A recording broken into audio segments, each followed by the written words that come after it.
अभी तो पार्टी शुरू हुई है, 4 बज गए हैं, लेकिन पार्टी अभी बाकी है। बस उधार में अच्छा,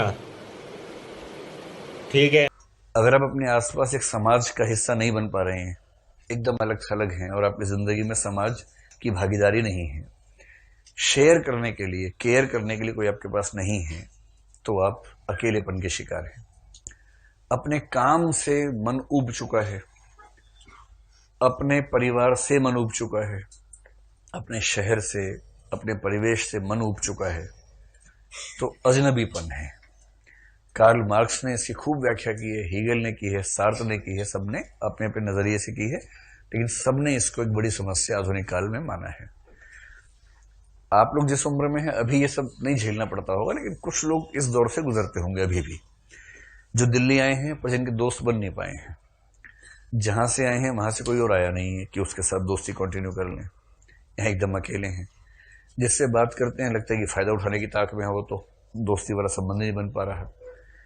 तो अगर आप ऐसी स्थिति में हैं या आपके आसपास कोई है, तो इसी स्थिति का नाम है एलियनेशन या अकेलापन या अजनबीपन। तो देखिए, अकेलापन ना एक बड़ी भारी समस्या होता है। वैसे एक शब्द और आपको बताता हूं, एक शब्द है लोनलीनेस। इसके लिए हिंदी शब्द क्या होगा? नहीं, अकेलापन, अकेलापन। और एक शब्द है सॉलिट्यूड। कई दार्शनिक बड़ी अच्छी बात कहते हैं कि जिंदगी जो है वो लोनलीनेस से सॉलिट्यूड की यात्रा है। तो एक समय तक आपको अकेलापन चुभता है बहुत ज्यादा। आप में से कुछ लोग इस प्रकृति के होंगे कि अकेले होते ही परेशान होने लगते हैं कि है कोई नहीं है मेरे आसपास, कोई ना कोई चाहिए अपने आसपास। तो परेशान करे तो अकेलापन, आनंद आने लगे तो सॉलिट्यूड। सॉलिट्यूड का सही अनुवाद है एकांत। तो कभी कभी ऐसा भी होता है कि एकांत में मजा आने लगता है। वो तब होता है जब व्यक्ति खुद अपने आप से बढ़िया बातें करने लग जाए, खुद से ही संवाद करने लगे।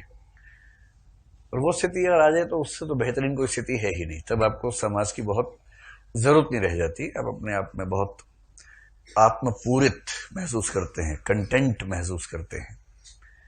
लेकिन वो स्थिति हर व्यक्ति की ना आती है, ना आनी चाहिए, वरना समाज बचेगा कैसे?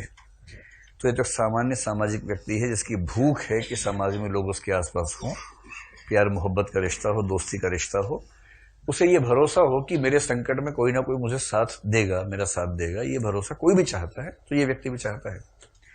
तो चंद्र साहब कनॉट प्लेस में खड़े हैं, उनका मन कर रहा है कि किसी से मिलना जुलना हो जाए, कुछ बात तो हो, और ऐसी बात हो जहां भरोसा जमे, दोस्ती के स्तर पर बात हो, यूज करने के सेंस में ना हो। देख देख के थक गए, एक भी व्यक्ति परिचित नहीं है। जैसे मेट्रो में होता होगा आपके साथ, इतनी भीड़ है कि यहां से भी धक्का लग रहा है, वहां से भी धक्का लग रहा है, हर तरफ धक्का लग रहा है, लेकिन किसी को जानते नहीं, सब अनजाने लोग हैं।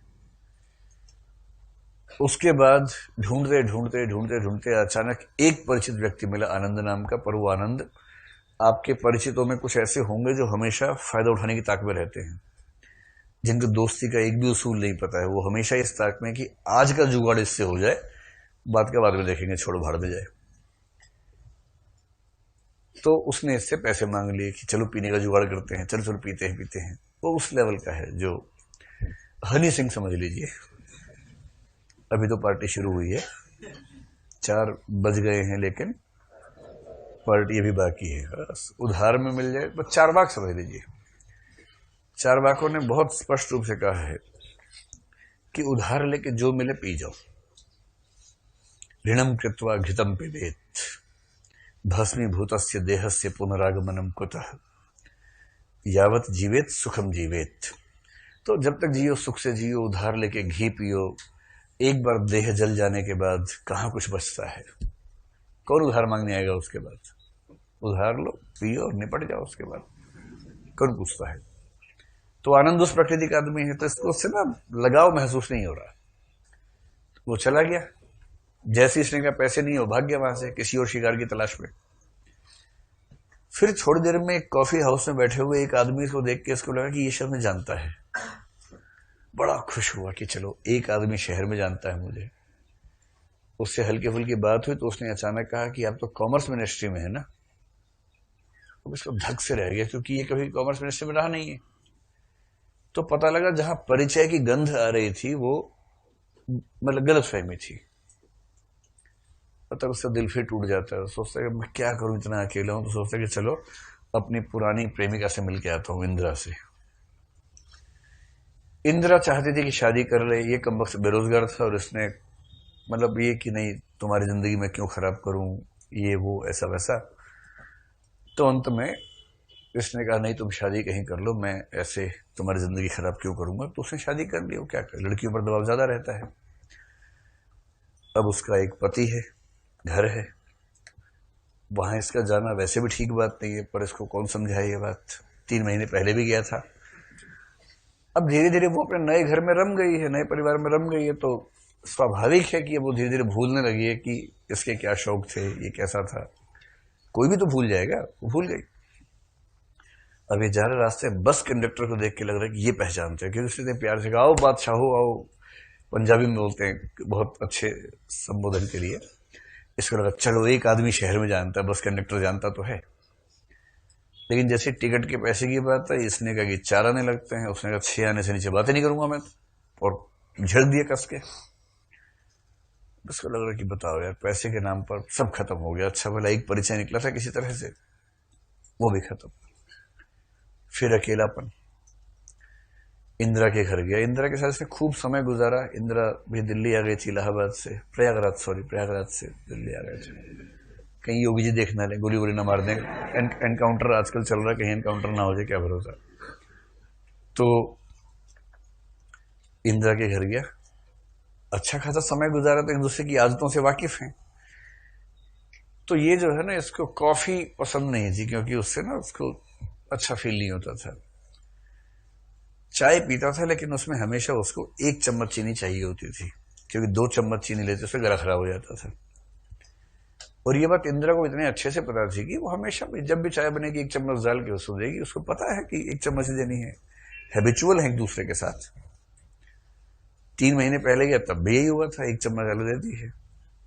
और आज बात चल रही है, वो थोड़ा ठंडे तरीके से पूछ रही है क्या ठीक हो, क्या हुआ, ये वो, क्योंकि वो ये भी नहीं चाहती कि इसको लगे कि मैं महत्व नहीं देती हूँ।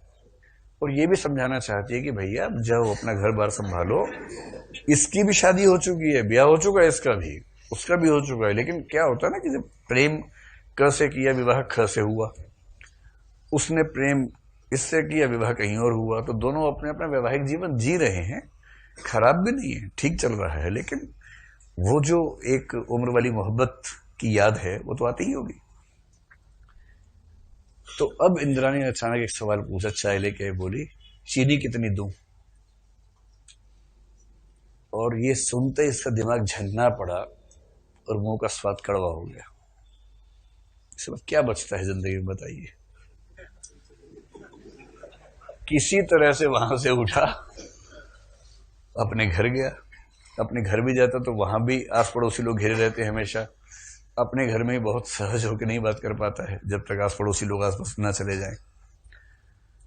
फाइनली अपनी पत्नी के पास जाके उसके प्रेम में इसको ये एहसास हुआ कि चलो मुझे कोई तो जानता है। फिर रात को सो गए दोनों, और आधी रात को अचानक ही उठ खड़ा हुआ और पत्नी धड़क के पूछ रहा तुम मुझे पहचानती हो कि नहीं। शायद सपना देखा कि वही अजनबीपन फिर से हो रहा। पत्नी आंख मली कह रही पगला तो नहीं कर, क्या हुआ, कह रहे हैं कुछ नहीं हुआ। तो अकेलापन किस हद तक किसी व्यक्ति को भीतर ही भीतर खा सकता है, ये उसकी कहानी है। अभी आपको लग रहा होगा कि दूर देश की कहानियां चल रही हैं, किसी दूर द्वीप की कहानियां चल रही हैं। हमारी जिंदगी में ऐसा नहीं होता है। आपने भी झेला नहीं होगा ना, झेलेंगे।